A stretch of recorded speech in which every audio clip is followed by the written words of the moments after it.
असाना advance course के lecture 2 में मैं आपको गाइड करूंगा कि किस तरह आप लोग डैशबोर्ड व्यू क्रिएट करोगे।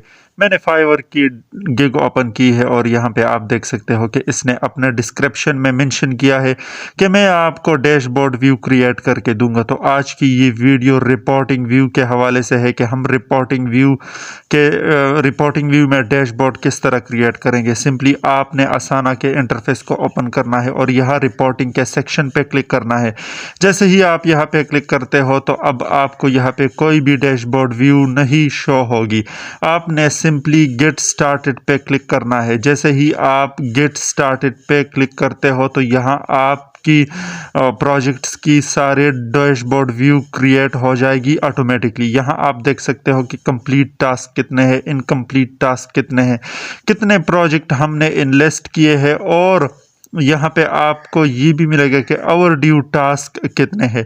तो मैं आपको ये बात बता दूं कि यहाँ पे आप सिंपली इस तरह से क्रिएट कर सकते हो। अगर आप इसको कस्टमाइज़ करना चाहते हो तो आप इसे कस्टमाइज़ भी कर सकते हो और यहाँ पे अब आप सिंपली देख सकते हो कि ऐड चार्ट पे भी क्लिक कर सकते हो।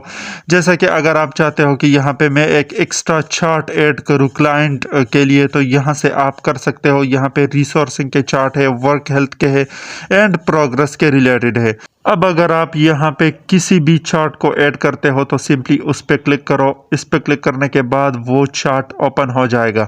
अब ये आप कस्टमाइज़ कर सकते हो। कस्टमाइज़ कैसे करोगे और क्यों करोगे? इसलिए करोगे कि आपका चार्ट खूबसूरत लगे और आप अपने प्रोजेक्ट के रिलेटेड इस चार्ट को कस्टमाइज़ करोगे। यहाँ पे आप देख सकते हो कि चार्ट स्टाइल आपको मिलेगा।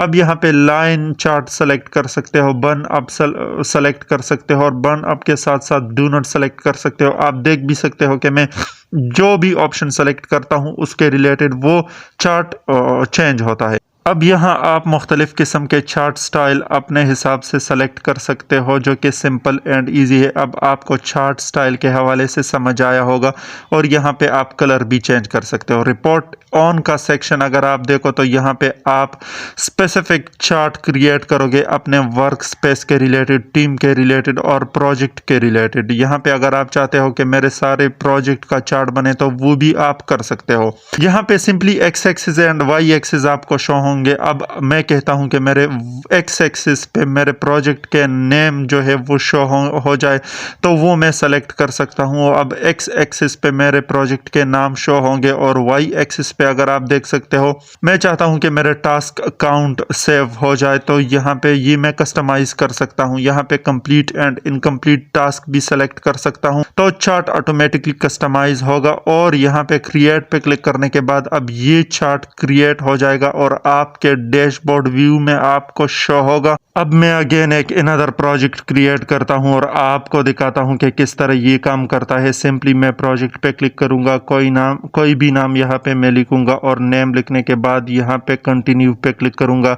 जैसे ही कंटिन्यू पे क्लिक करूंगा तो आप नेक्स्ट सेक्शन में किसी भी ऑप्शन को सेलेक्ट कर सकते हो और क्रिएट कर सकते हो। अब आप यहाँ पे देख सकते हो कि मेरा प्रोजेक्ट क्रिएट हुआ है। यहाँ पे मैं सिंपली नेम ऐड करता हूँ टास्क के रिलेटेड। याद रहे कि आपको क्लाइंट मैसेज करेगा कि मुझे डैशबोर्ड व्यू क्रिएट करके दो, लेकिन आप उसे पूछोगे कि मैं रिपोर्टिंग सेक्शन में आपको डैशबोर्ड व्यू क्रिएट करके दूं या प्रोजेक्ट स्पेसिफिक प्रोजेक्ट में आपको डैशबोर्ड व्यू क्रिएट करके दूं, तो वो आपको फिर बताएगा कि रिपोर्टिंग की सेक्शन में। तो रिपोर्टिंग की सेक्शन में फिर आपने सिंपली यहाँ आना है रिपोर्टिंग के सेक्शन पे और गेट स्टार्ट पे क्लिक करना है, जैसे कि मैंने वीडियो के स्टार्ट में आपको बताया। अब यहाँ पे मैंने टास्क ऐड किए अपने प्रोजेक्ट में और रिपोर्टिंग पे क्लिक करूंगा। रिपोर्टिंग पे क्लिक करने के बाद आप यहाँ पे देख सकते हो कि माय फर्स्ट डैशबोर्ड क्रिएट हुआ है जो कि हमने वीडियो की स्टार्ट में बनाया था और पहले यहाँ पे 6 इनकम्प्लीट टास्क थे, अभी 12 है। और अगर आप इस चार्ट को देखो और एनालाइज करो कि पहले यहाँ पे 1 प्रोजेक्ट इनलिस्टेड था, अब यहाँ पे 2 प्रोजेक्ट हो गए हैं क्योंकि ये सेकंड प्रोजेक्ट हमने ऐड किया है। अब अगेन यहाँ पे आप इस चार्ट को कस्टमाइज कर सकते हो। जो व्यू आपको अच्छी लगे, जो चार्ट आपको अच्छा लगे, आप उसे रख सकते हो। सिंपली आपके क्लाइंट का जो पसंद हो वो आप उसे रख सकते हो और आप क्लाइंट से पूछ सकते हो। अब यहाँ पे अगर आप अबव देखो तो आपको यहाँ पे रीनेम का ऑप्शन शो होगा। माय फर्स्ट डैशबोर्ड आप यहाँ पे चेंज कर सकते हो, यहाँ पे इसे फेवरेट बना सकते हो।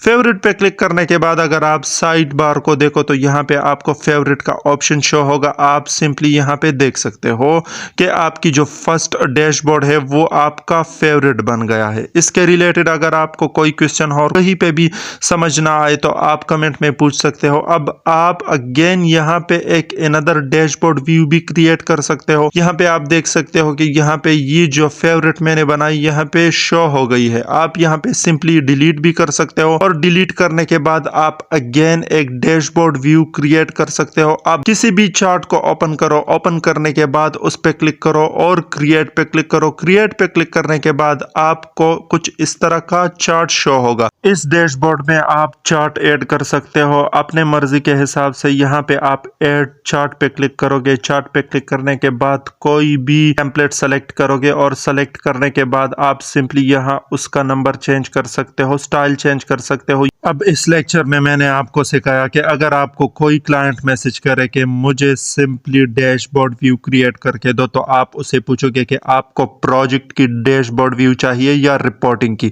अगर वो आपको कहता है कि मुझे डैशबोर्ड व्यू रिपोर्टिंग की चाहिए तो आप सिंपली रिपोर्टिंग के सेक्शन पे क्लिक करोगे और वहाँ पे आप डैशबोर्ड व्यू क्रिएट करके दोगे।